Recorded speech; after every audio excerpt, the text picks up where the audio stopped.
तू ही रे माझा मितवा या मालिकेच्या आजच्या भागामध्ये आपण पाहणार आहोत. ईश्वरीने आता ठरवलेलं आहे की नक्की अर्णवचं काय चाललंय ते आपण बघणं गरजेचं आहे.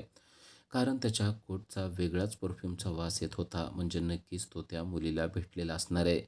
ज्या मुलीचा म्हणजेच किरणचा त्याला फोन येतोय, नक्कीच त्या दोघांनी एकमेकाला हग देखील केलेला असणार आहे आणि त्यामुळंच त्याच्या कोटचा वेगळ्या परफ्यूमचा वास येत असणार आहे. त्याचबरोबर त्या दोघांनी एकमेकाला आय लव्ह यू देखील म्हणलेलं असणारच आहे, अशी शंका आता हिच्या मनामध्ये येत आहे. या मुलीला पण आमच्या दोघांमध्ये आत्ताच टपकायचं होतं का? नाही, नाही, हे असं होतंय ना, तर मला काहीतरी करावंच लागणार आहे, असा विचार तिने करत असते. आणि तेवढ्यात जवळच उभा असलेल्या अर्णवच्या मोबाईलवर पुन्हा एकदा किरणचाच फोन आलेला असतो आणि लगेच तो त्याने उचललेला देखील असतो. आता हिला खूपच अस्वस्थ झालेलं असतं. ही किरण पार डोक्यातच चालली आहे, असा विचार ती करत असते. आणि जेव्हा अर्णव तो फोन घेऊन बाहेर जाण्याचा प्रयत्न करतो, तेव्हा ईश्वरी चांगलीच चिडलेली असते आणि म्हणते, "ठीक आहे, आता तुम्हाला फोनवर बोलायचं असेल ना आणि गोड-गोड बोलायचं असेल ना आणि आता त्यासाठी तुम्हाला कॉफी पाहिजे असेल ना, तर ठीक आहे. मी आत्ताच्या आत्ता जाते आणि तुमच्यासाठी कडू-कडू कॉफी करते, म्हणजे तुम्ही गोड-गोड बोलू शकाल. बरोबर आहे ना?" असं ती अर्णवला बोलते. अर्णवला कळतच नाही, की असं का बोलत आहे. अर्णव म्हणतो, "हो, मला कॉफी पाहिजे आहे आणि मला बोलायचं देखील आहे, हे मात्र तो अगदी बरोबर ओळखलेला आहे." असं म्हणून अर्णवने फोन उचललेला असतो आणि अर्णव फोन उचलून बाहेर गेलेला असतो. अर्णवचं हे असं चाललेलं वागणं पाहून ईश्वरीला मात्र आता खूपच त्रास होत असतो. आता या प्रकरणाच्या मुळाशी जाणं गरजेचंच आहे, असं तिनं मनाशी ठरवलेलं असतं. कारण आपल्याला कॉपी पाहिजे असं म्हणून हातात मोबाईल घेऊन हा बाहेर निघून जातोय, म्हणजे नक्कीच ह्याला आपल्यापासून काहीतरी लपवून-लपवून बोलायचं आहे आणि ही कोणतीतरी मुलगी आहे आणि या मुलीला अर्णव बोलत आहे, हे तिच्या लक्षात आलेलं असतं. म्हणजे आपल्यापासून लपवून बोलण्यासारखं या दोघांमध्ये नक्कीच काहीतरी चालू आहे, असा संशय देखील आता तिला आलेला असतो. आणि त्यामुळे आता आपण याच्यावर लक्ष ठेवणं गरजेचं आहे आणि फोनवर काय बोलतोय हे देखील ऐकणं गरजेचं आहे. कारण ती मुलगी कोण आहे ते थोडं तिला समजलेलं असतं. ही किरण आहे की जी किरण, हे सर्व दोघेजण लहान असताना, म्हणजेच अर्णव आणि अंजली लहान असताना त्यांच्या वाड्यामध्ये राहत होती आणि तिचे निळे-निळे डोळे, गुलाबी-गुलाबी गाल आणि गालावर पडणारी खळी, म्हणजेच ही मुलगी खूपच सुंदर असणार आहे, असं देखील आता ईश्वरीला वाटत आहे. आणि या सुंदर मुलीच्या अर्णव प्रेमात तर पडलेला नसेल ना? असा प्रश्न आता तिच्या मनामध्ये निर्माण झालेला आहे. नक्कीच आपल्याला या मुलीचं काहीतरी करावंच लागणार आहे. अन्यथा आपल्या हातातून अर्णव निसटल्याशिवाय राहणार नाही, असं आता तिला वाटत आहे. आणि त्यामुळं आपण काहीतरी पर्याय केलाच पाहिजे. असं हातावर हात ठेवून गप्प बसून राहणं योग्य नाही, असा विचार ती करत असते. लवकरच आपल्याला अर्णवला रंगेहातच पकडून आपण त्याला विचारूया, त्या गुलाबी लिफाफ्यात काय आहे ते बघूया, असं तिने ठरवलेलं असतं. तर इकडे अंजली फोन लावतीये, पण राकेश मात्र अजिबात फोन उचलत नाही आणि मेसेज पाठवले तर मेसेजला कसलाच रिप्लाय देखील देत नाही आणि त्यामुळं अंजली परेशान झालेली आहे. रात्री अपरात्री हे कुठे जातात ना, तेच कळत नाही आणि इतका उशीर का लावतात ते कळत नाही, असं ती स्वतःच्या मनाशी बोलत आहे. एक फोन करून सांगायला ह्यांना काय प्रॉब्लेम असतो बरं? बरं मेसेज केला तर मेसेजला रिप्लाय द्यायला तरी काय प्रॉब्लेम आहे? असा विचार ती करत आहे. तर इकडे वल्लरी ही मोबाईलवर पाहत आहे. त्या व्यक्तीने तिला वेगवेगळ्या बॉक्सचे फोटो पाठवलेले आहेत. या बॉक्समध्ये आपला बॉक्स सापडतोय का? ती पाहत आहे. पण सगळं पाहिल्यानंतर सुद्धा तो बॉक्स मात्र तिला मिळालेला नसतो. आणि म्हणून वल्लरी चांगलीच चिडलेली असते. आपल्याला आपला बॉक्स मिळालाच पाहिजे. जर का मिळाला नाही, तर काही खरं नाही, असा विचार करून तिने त्या व्यक्तीला फोन लावलेला असतो आणि ती त्याला रागावून आणि चिडूनच बोलत असते आणि म्हणते, "मी तुम्हाला पैसे दिलेले आहेत आणि मला माझा बॉक्स पाहिजे, एवढं लक्षात ठेवा. जर का तो बॉक्स मिळाला नाही, तर मी ते पैसे तुमच्याकडून माघारी घेणार आहे." असं म्हणून तिने चिडून फोन ठेवून टाकलेला असतो. पण तिला पाहिजे तो बॉक्स काही मिळतच नसतो.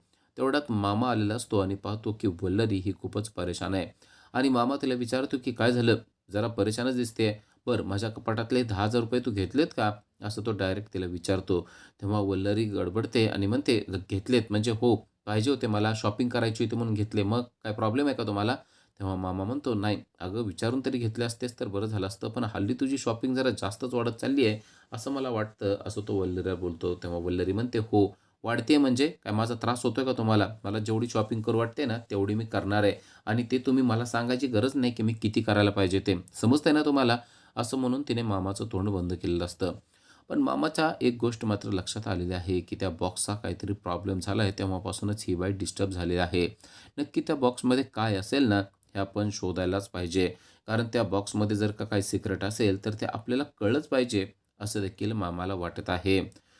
तर इकडे अर्णव शांतपणे झोपलेला असतो आणि तेव्हा ईश्वरी त्याच्या जवळ आलेली आहे. ईश्वरीला पाहायचं आहे, की त्या पॉकेटमध्ये नक्की काय ठेवलेलं आहे. ते पॉकेट जे गुलाबी रंगाचं आहे, त्यामध्ये नक्कीच काहीतरी प्रेमपत्र, ग्रीटिंग वगैरे काहीतरी असणार आहे, असा संशय तिच्या मनामध्ये आलेला आहे. आणि त्यासाठीच ती जवळ जाऊन अर्णवचं ते पाकीट शोधण्याचा प्रयत्न करणार असते. पण तिला माहीत नसतं अर्णव झोपलेला आहे. तिला असं वाटत असतं, की अर्णव लॅपटॉपकडे बघत काम करत बसलेला आहे. ती हळू अगदी मांजराच्या पावलाने जवळ येते आणि पाहते तर अर्णव शांतपणे झोपी गेलेला आहे. अर्णव शांतपणे झोपलेला पाहून ती खूपच खुश होते आणि आसपासचे सगळे कागदपत्र ती चाळून बघायला लागते आणि त्यामध्ये आपल्याला कुठं गुलाबी पाकीट सापडते का हे देखील ती पाहत असते. एकदा जर का गुलाबी पाकीट सापडलं तर त्यामध्ये अर्णवने नक्की काय लपवलेलं आहे, ते ग्रीटिंग कार्ड आहे, प्रेमपत्र आहे का तिचा फोटो आहे का नक्की काय आहे, अशी जिज्ञासा तिच्या मनामध्ये असते आणि त्यामुळे तिने आता शोधाशोध करायला सुरुवात केलेली असते. पण तिला दिसतं की ते पाकीट तर इथं आसपास कुठेच नाहीये. मग नक्कीच ते पाकीट कुठेतरी लपवून ठेवण्यात आलेलं असेल, असं देखील तिला वाटतं आणि ती इकडं-तिकडं शोधत असते. तेव्हा तिच्या लक्षात येतं की त्याच रूममध्ये एक अलमारी देखील आहे. कदाचित त्या अलमारीमध्येच तर हे ठेवलेलं नसेल ना, असं तर तिला वाटत असतं. जर का त्या अलमारीमध्ये असेल, तर आपल्याला त्याची चावी देखील सापडणं गरजेचं आहे, असा विचार तिने केलेला असतो. एकदा जर का आपल्याला ती चावी सापडली, तर आपण ती अलमारी खोलायची आणि त्या अलमारीमधून आपण ते गुलाबी पाकीट काढून घ्यायचं आणि त्यामध्ये नक्की काय आहे ते पाहायचं, असं तिनं ठरवलेलं असतं. पण तिला अलमारीची चावी काही केल्या सापडत नसते आणि त्यानंतर तिला समजते की अर्णवने ती चावी त्याच्या खिशामध्ये ठेवलेली आहे. आता आपल्याला ती चावी काढता येईल का, असा प्रश्न तिला पडलेला असतो. पण हळूच तिने ती चावी त्याच्या खिशातून अलगदपणे काढून घेतलेली असते आणि आता चावी मिळाल्यामुळं ती जाम खुश झालेली असते. कारण आता अलमारी आपण खोलणार आणि त्यामधून आपल्याला गुलाबी लिफाफा मिळणार, या गोष्टीचा कितीतरी आनंद तिला झालेला असतो आणि त्याप्रमाणे तिने अलमारी उघडलेली देखील असते आणि त्यामध्ये खरोखरच तो गुलाबी लिफाफा ठेवलेला असतो आणि तो गुलाबी लिफाफा आता तिच्या हातात आलेला आहे. पण जेव्हा ती गुलाबी लिफाफा उघडते, तेव्हा अर्णव मात्र जागा झालेला असतो आणि ती जेव्हा लिफाफा उघडते, त्यातले एक-एक कागद काढत असते, तेव्हा अर्णव एकदम उठतो आणि तिला हाक मारतो. तेव्हा एकदम ती दचकते आणि हातातले तिच्या सगळे कागदपत्र खाली पडतात आणि अर्णव म्हणतो, "ईश्वरी, अहो काय करताय तुम्ही? म्हणजे काय पाहिजे का?" आणि पाहतो तर अलमारी उघडलेली असते आणि तो म्हणतो, "नक्कीच तुम्ही अलमारी उघडली म्हणजे तुम्हाला काहीतरी पाहिजे असणार आहे. काय पाहिजे मला समजेल का?" तेव्हा ती एकदम घाबरून जाते आणि म्हणते, काय मला नकोय काय?" अर्णव म्हणतो, "काय कसं नकोय? अलमारी तर उघडी आहे. म्हणजे नक्की काय पाहिजे सांगा." तर इकडे आता राकेश घरी आलेला असतो आणि त्याला चांगलीच मारहाण केलेली असते.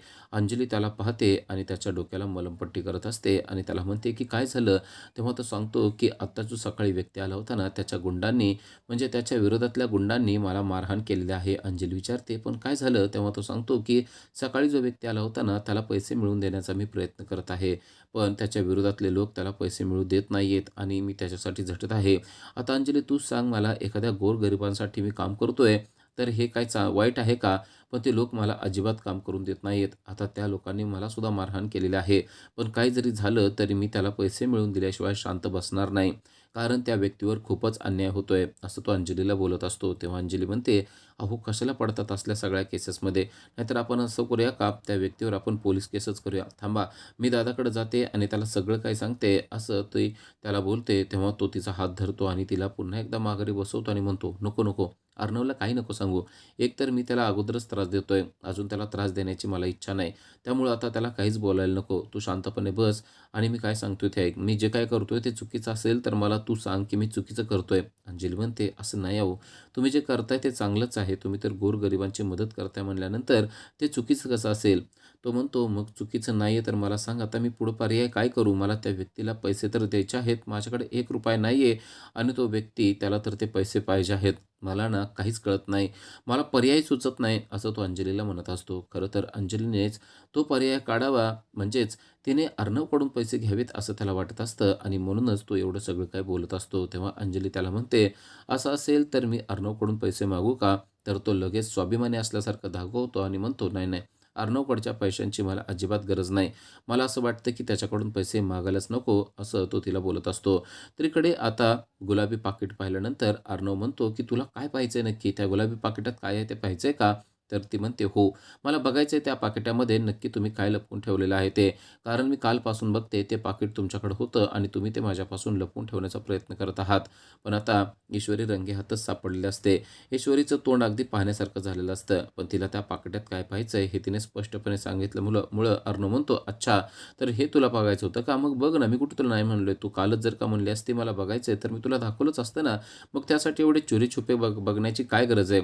आणि तेव्हा ईश्वरी एकदम आरडाओरडा करायला लागते आणि रडायला लागते आणि म्हणते, "नक्कीच तुमचं काहीतरी चालू आहे ना, म्हणून तुम्ही ते माझ्यापासून लपवत होता.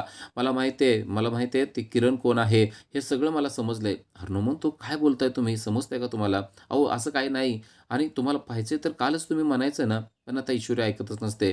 "तुम्ही तुम्ही चीट करताय, तुम्ही फसवताय ना मला माहिती आहे सगळं.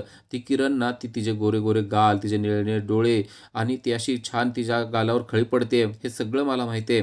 अर्णव म्हणतो, "अहो, काय बोलताय तुम्ही? समजतंय का तुम्हाला? असलं काहीच नाही." पण ईश्वरी मात्र ऐकण्याच्या मनस्थितीतच नसते. ईश्वरी अक्षरशः रडायला लागलेली असते आणि आरडाओरडा करत असते. अर्णव म्हणतो, "अहो, तुम्हाला मी शांत बसा म्हणतोय. खरंच असं काही नाहीये आणि असं असतं तर मी असं घरात बसलो असतो का शांतपणे? पण पण मी हे का तुमच्यापुढे एक्सप्लेन करतोय? असं काही नाहीच आहे म्हणून मी तुम्हाला समजावून सांगतोय. पण तुम्ही काय ऐकत नाहीयेत?" असं तो ईश्वरीला बोलत असतो. पण ईश्वरी मात्र आता आरडाओरडा करून रडत असते. तेव्हा आता ईश्वरीचं तोंड बंद करण्याशिवाय त्याच्यापुढे दुसरा काहीच पर्याय नसतो आणि तो ईश्वरीच्या तोंडावर एकदम हात लावतो आणि म्हणतो, "आता जरा गप्प बसायचं. समजतंय ना मी काय बोलतोय ते? अजिबात एक शब्द देखील बोलायचा नाही." पण अर्णव त्यावेळेस ईश्वरीच्या एकदम जवळ आलेला असतो आणि ईश्वरी त्याच्याकडे एकटक पाहत असते. खरं तर अर्णवने तोंड दाबल्यानंतरही ईश्वरी त्याच्याकडे तेवढ्याच प्रेमानं पाहत असते. तिला एका गोष्टीचा चांगलाच आनंद झालेला असतो, की काही का असेना अर्णवने त्या कारणामुळे का होईना पण आपल्याला जवळ घेतलेलं आहे. आपल्याला स्पर्श केलेला आहे आणि ही गोष्ट जेव्हा अर्णवच्या लक्षात येते, तेव्हा तो तिला सोडतो आणि सॉरी म्हणतो. तेव्हा ती म्हणते, "मग या लिफाफ्यात काय आहे ते मला समजेल का?" अर्णव म्हणतो, "बघ ना, तुला बघायचंय ना या लिफाफ्यात काय आहे? तू बघ आणि मग तुला लक्षात येईल की त्या लिफाफ्यामध्ये काय आहे." तर इकडे राकेश मुद्दाम अंजलीला म्हणत आहे, की "तू अर्णवकडे अजिबात मदत मागू नको." पण अंजली म्हणते, "नाही, मी आता शांत बसणार नाही. तुम्हाला पैसे पाहिजे असतील ना, तर ते पैसे मी अर्णवकडून मागून घेते." तर इकडे स्वाभिमानाचं नाटक करणारा राकेश म्हणतोय, "अजिबात नको. या सगळ्या प्रकरणामध्ये मी मेलो तरी चालेल, पण मी पैसे घेणार नाही." तेव्हा अंजली त्याच्या तोंडावर हात लावते आणि म्हणते, "असलं अभद्र अजिबात बोलायचं नाही. तुम्हाला पैसे लागणार आहेत ना, तर ते पैसे मी अर्णवकडून मिळवून देऊ शकते. तुम्ही काही काळजी करू नका." तर हा स्वाभिमानाचं नाटक करणारा म्हणतोय, की "नको, नको. तू त्या दिवशी बघितलं ना, दत्तगुरूंची पालखी आली होती. त्या दिवशी सोन्याच्या पादुका हरवल्या, तर अर्णव माझ्याशी कसा बोलला? मला त्याचं ते बोलणं अगदी मनाला लागलेलं आहे. त्यामुळे मला असं वाटतं, की तू त्याच्याकडून पैसे मागू नये." पण खरं तर त्याला पैसे पाहिजे आहेत, तरी देखील तो असं मुद्दाम नाटक करत आहे. तर अंजली त्याला समजावून सांगते, की "अहो, असं काही नाहीये. अर्णवच्या मनामध्ये काही नसतं. त्यामुळे तुम्ही काही काळजी करू नका. मी त्याला पैसे लागणार आहेत, मला स्वतःला लागणार आहेत, असे म्हणून फार तर मागते. पण तुम्हाला तुम्हाला पैसे लागत असतील, तर तुम्ही मला मागणार, नाही तर कोणाला मागणार? आणि तुम्ही एवढ्या अडचणीत आहेत, तर मदत करणं गरजेचंच आहे." असं म्हणून बरोबर राकेशने तिला प्लॅनमध्ये अडकवलेलं असतं. तर इकडे ईश्वरीने पाहिलेलं आहे, की त्या पाकिटामध्ये काय आहे. त्या पाकिटामध्ये कागदपत्र असतात आणि ते सगळे नम्रताचे कागदपत्र असतात आणि ते पाहून ईश्वरीला आश्चर्य वाटतं. ती पाहते, की नम्रताच्या नावावर काही सेव्हिंग अर्णवने करून ठेवलेली असते आणि ती म्हणते, "तुम्ही चक्क नम्रताच्या नावावर सेव्हिंग केलेली आहे?" अर्णव म्हणतो, "हो, मग करायलाच पाहिजे ना. अगं, मी अंजलीच्या, आकाशच्या नावाने सेव्हिंग करतो, मग नम्रताच्या करायला का नको? ती सुद्धा आता माझी फॅमिलीच आहे ना. ती सुद्धा माझी कोणीतरी लागतेच ना. मला असं वाटतं, की उद्या तिच्या लग्नासाठी तिला ह्या सेव्हिंग गरजेच्या पडतील आणि त्यासाठी मी तिच्या नावानं ह्या सेव्हिंग करत आहे." असं तो सांगतो. तेव्हा ईश्वरीला आपण त्याच्यावर शंका घेतोय या गोष्टीचं खूपच वाईट वाटतं. ईश्वरी म्हणते, की "मी चुकीचा आणि किती घाणेरडा वाईट विचार करत होते. तुम्ही किती चांगले आहात आणि असं कोण वागतं हो? आपल्या मेहुणीच्या नावावर असं कोण कधीतरी इन्व्हेस्टमेंट करतं का? पण अर्णव सर खरंच तुमच्यासारखा ग्रेट माणूस या जगात नाहीये." असा विचार ती करत असते. उद्याच्या भागामध्ये आपल्याला पाहायला मिळतं, की अंजली अर्णवकडे आलेली आहे आणि अंजली अर्णवला सांगते, की "मला तुझ्याकडून 10,00,000 रुपये पाहिजे आहेत." आणि हे ऐकल्यावर अर्णवला मोठा धक्काच बसलेला आहे. अर्णवला माहिती आहे, की ते 10,00,000 रुपये नक्कीच पाहिजे आहेत, ते म्हणजे राकेशला. तर आता ईश्वरीनं ठरवलेलं आहे, की ते 10,00,000 रुपये काही केले तरी राकेशला मिळू द्यायचे नाहीत. कारण राकेश किती घाणेरडा आणि नीच आहे हे अंजलीला माहिती नाही आहे. ते फक्त अर्णव आणि ईश्वरी यांनाच माहिती आहे आणि म्हणूनच आता ईश्वरीनं ठरवलेलं आहे की त्याचं ते खरं रूप आपण अंजलीच्या समोर आणायचं आणि काही जरी झालं तरी त्याला ते 10 लाख रुपये मिळू द्यायचे नाहीत.